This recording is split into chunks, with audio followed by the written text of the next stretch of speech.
Elon Musk and Doge have been authorized by the president. Yeah, I would say.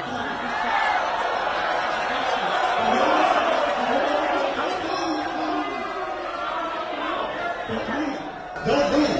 Are you ready? You ready for the other half of it? The previous president, President Biden.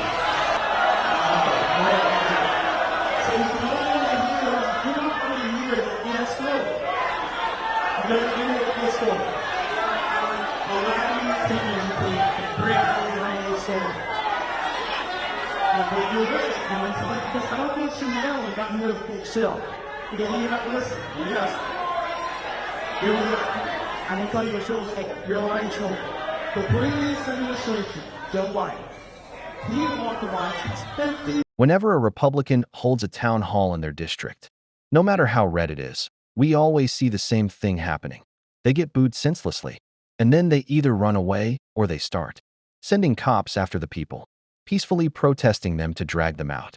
And that is exactly what we saw at Byron Donalds' town hall in his deep red district last night. This guy, who pretends to be all macho and tough, couldn't take a couple of boos from the crowd. And actually, it was a lot more than a couple of boos from the crowd. This was one of the most embarrassing town halls I have ever seen for someone who is running for governor right now. We are going to get into it all. But before we do, if I could quickly ask you to leave a like on this video. And if you haven't already, and you enjoy our channel, hit that subscribe button. It goes a long way, and it really does mean a lot to me. Now, before we can get into the just beautiful fury of boos that rained down on Byron Donalds, I want to start with a clip from CNN that just shows us how little he expected these boos. Because this is what he said. Are you okay with your constituents feeling more pressure and more pain when it comes to the economy as these tariffs are put in place and then the retaliatory tariffs are also put in place? Are you okay with pain being on their shoulders for a while as this all gets worked out? Nobody wants pain for their constituents. I don't want pain for the people of Florida. But Donald Trump said there will be some pain and disruptions. Hold on. But you are making an assumption without knowing the details. I'm not making the assumption. Donald Trump himself said there was pain and disruption that was going to happen. You're making an assumption. You are making an assumption, an economic assumption right now. Let's be very clear. The real pain economically has been the massive inflation coming from bloated overspending here in Washington, D.C. That is the real pain that the American people have felt the last 4 years. If Byron Donalds didn't think, or wouldn't admit to, or didn't care that his constituents would be feeling pain because of Donald Trump's trade war, the stupidest trade war in history, if he didn't care that they were going to be feeling pain because of the budget cuts that the GOP is moving forward, yeah, I don't think that he should be representing those people if he doesn't understand what's in their best interest or how they're going to feel when Donald Trump comes after their Medicare and their Medicaid, when Elon Musk is trying, on his way out, to attack their Social Security in Florida, of all places, yeah. And Byron Donalds clearly doesn't have a good read on the politics of this all, because in one more clip I want to check out from that interview, he basically set himself up to get screwed in this town hall. Because when he was asked about the shifts to the left in recent elections in Florida, he had this to say. See any warning in the fact that these were won by Donald Trump for 30 plus points, and suddenly we're seeing that cut down to about half with the Democrats gaining steam there. Is there a warning in that to you? Not really. I mean, look, when you deal with special elections, really? a win. No. When you deal with special elections, a win is a win. Special elections don't really matter. We're not really feeling that on the ground. Well, I think a little differently. Because what you're about to see is minutes on end of Byron Donalds getting booed, getting called out, and ripped to shreds. And it's therapeutic, so I suggest you check it all out. And then, afterwards, we're going to see what he did to these protesters. Our Social Security files.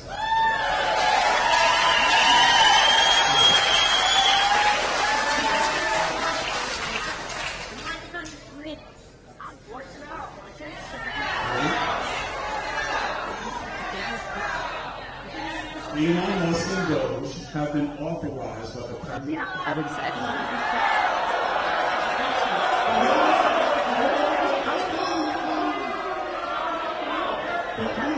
Don't move. Are you ready? You ready for the other half of it? The previous president, President Biden. So you know you're not going to hear it in a slow. You're going to hear it in a slow. Allow me to bring the soul. But you're listening, because I don't think you know and got rid of the cell. Because you're not listening. Yes. Here we go. I'm going to tell you a show, like real life show. The previous administration, Joe Biden, he authorized 53 students on access to the same database during his plan. 53. He authorized 53 students to have access to the Social Security database. And I didn't hear anybody say, well, Joe Biden authorized it. So how do you really say, well, Trump was doing that? Well, that's true, okay. But your legislation, if you're not a conversation about policy, then thanks to me, I know a bunch of people. I think I agree with that. You know who else agrees with it? Joe Biden. Because Joe Biden has so much to 15 years in the administration. You are the sick of people, and I'm going to give you the problem. Do you want to count or do you want to? Because if you look in here, trying to think in the nation. I told you, I'm really pretty shit. So keep it well and you can live. Your true figures, both valued, so sarcastic. He is saying clearly, you're a hypocrite person. He's doing it. So you're a picker, but it's out of it. What is second? Or the people who are like Smith with Elon Musk, was it okay when 53 students at this point that he was also clearing database? Was it okay then? He did that. Back. It's going to take so long that we have more than 300 people who will over the 100 who are active. So, no surprise there. Byron Donald's being ripped to shreds, deservedly so. But what I will say is a little surprising, considering how tough he pretends to be, that he's this macho guy. He loves to debate, right? He's not necessarily great at it. He usually just tries to talk over the other person. But is that he started removing people from the town hall. He got so into his little feelings, his little fifi, that he had to remove people. This is just embarrassing for MAGA. Really? You can't handle a little bit of a call-out? You pretend you want to debate? These are the people who always talk about their free speech being suppressed. Stop it. You just can't take it. You just can't take the overwhelming pushback that is coming, growing every single day. And Rachel Maddow was talking all about it right here. You know, one thing that was definitely different about this weekend's big day of protest against Trump is that this time the protests got a lot of mainstream media coverage. I don't know if the protests a couple of weeks ago were like a surprise to the headline writers and newsrooms of America's major news outlets, but for whatever reason, a couple of weeks ago, that huge day of protest was really kind of played down or just underplayed somehow in the mainstream press. That definitely turned around for the protest this weekend. Headline, New York Times, shame. Protesters nationwide rally again to condemn Trump policies. Thousands of demonstrators rallied at hundreds of events on Saturday to speak out against the president's handling of immigration, civil liberties, job cuts, and many other issues. The Times front-page protest photos and protest signs like these ones, for sale, democracy, and resist, if not now, when, and arrest the kidnappers. Headline, Washington Post, 50-51 protests rally small towns and big cities against Trump policies. Protesters gathered in hundreds of rallies across the country to denounce President Donald Trump. The Washington Post and its coverage front-paged a big crowd in Washington, D.C. at the Washington Monument, including this sign front and center, innocent until proven guilty. Headline, the Associated Press, anti-Trump protesters rally in New York, Washington, and elsewhere across the country. Elsewhere is doing a lot of work in that headline, given how many protests there were. But the AP front page, this big banner outside the White House fence, Trump must go now. Next to a sign that says Free Kilmar, for Kilmar Abrego Garcia.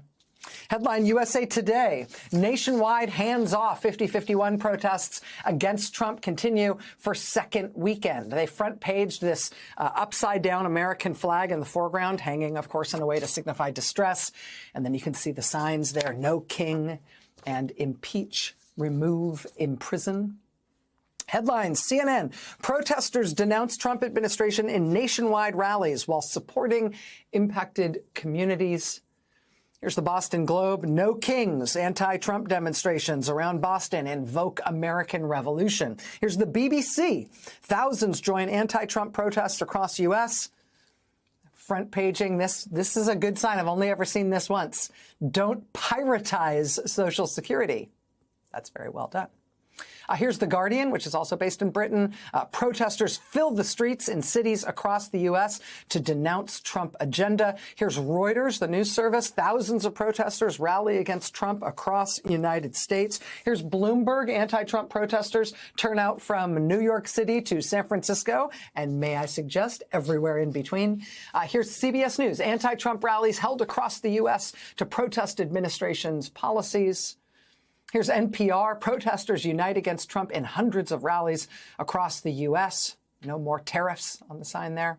Here's the LA Times. Anti-Trump protesters rally again in cities across the country. Impeach and remove being spelled out in bodies on the beach on the front page of the LA Times. This was the lead story on NBC Nightly News on Saturday night. You see the chyron there at the bottom, massive anti-Trump protests across the country. Tonight, protests across the country, from Denver to Midtown Manhattan, to right outside the White House, people voicing anger at the Trump administration, including over its recent immigration actions.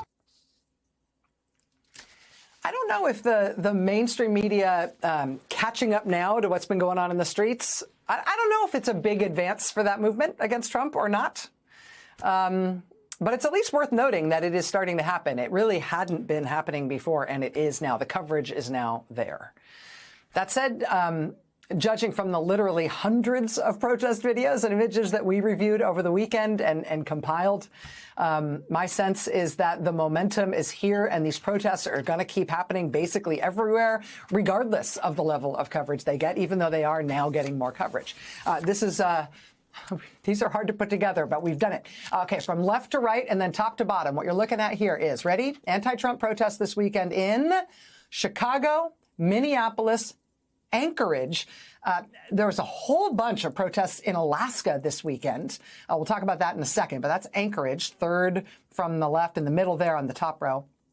Then Jacksonville, Florida, Buffalo, New York, Atlanta, Philly, Portland, Oregon, Little Rock, Arkansas, Omaha, of course, New York City, massive crowds in New York City, Denver, Houston, Washington, D.C., Cleveland, Ohio, Salt Lake City, Boise, Idaho, Hartford, Connecticut, and then the last two there, Indianapolis and Harrisburg, Pennsylvania. When I spoke to Cory Booker after his 25-hour, record-breaking filibuster, he said one thing that really stuck with me.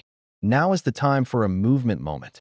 And we are seeing movements all across the country, demonstrating the agency that we all have to fight back against this administration. And if that doesn't get you fired up, I don't know what will. We can all work together. We have a community. It is time to use it. And we are certainly going to be on this show every single day. And if you want to support that and be a part of that community, as always, you can hit that subscribe button, leave a like on this video, and if you stuck around to the end, drop a blue heart in the comments. Until next time, I'll see you.